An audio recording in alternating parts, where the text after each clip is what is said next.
We're now going to move on to the British Isles from the continent of Europe and from rationalism to empiricism. We've already spoken about John Locke. And somebody who followed Locke in the empiricist tradition, but perhaps didn't follow all of his doctrine, was George Berkeley.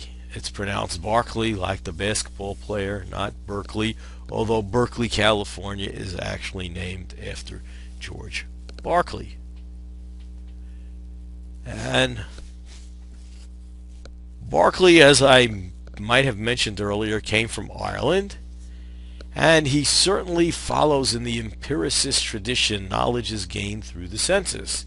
And in fact, he goes so far as to say that to be is to be perceived. Earlier on, when we were talking about some of the problems of philosophy, we might have mentioned that if you think about what the scientists tell us about the physical world, and I think we were talking about this when we were talking about the mind-body problem, scientists tell us, about atoms, about electrons, neutrons, things that we really don't see and never have seen, but they're theoretical entities, and some people take them as being literally true. Well, what Berkeley used to look at things and say, we look at a table, let's say it's a wooden table, brown tabletop. I don't see atoms because there's mostly space where the table is, according to that theory. I don't see little particles, little pieces of wood, but rather what I see is I have a certain set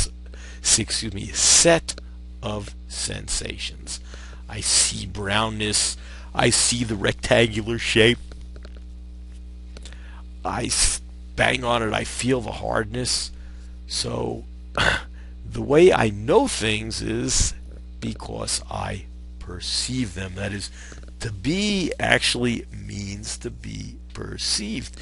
This is sometimes called a view, or at least the extension, where Berkeley takes it is a view called phenomenalism. That is to be perceived. All there is phenomena, these sensations. And we mentioned when we were talking about the mind-body problem that there's a view, idealism, a monist, that there are only mental things. There are no physical objects. And you might have heard this. Everybody thinks that this is actually is not something that Berkeley said, but everybody attributes to him. If a tree falls in a forest and no one is around to hear it, does it make a sound? Now, while he didn't say this, it kind of follows in people's minds from to be is to be perceived. So if the tree falls and nobody perceives it, nobody hears the sound, did that thing exist? Did that phenomena exist? And you say, well, gee, this view is absolutely ludicrous. Because that means when I go out of the room, the table disappears. When I come back, it reappears. Does not make a lot of sense. But that's Berkeley's view is more sophisticated. That is, what these things are the permanent possibility of perceptions. The reason things don't disappear is that God is always perceiving them. They exist in God's mind. And somehow we share them with God. So there really aren't these physical objects out there, according to Berkeley.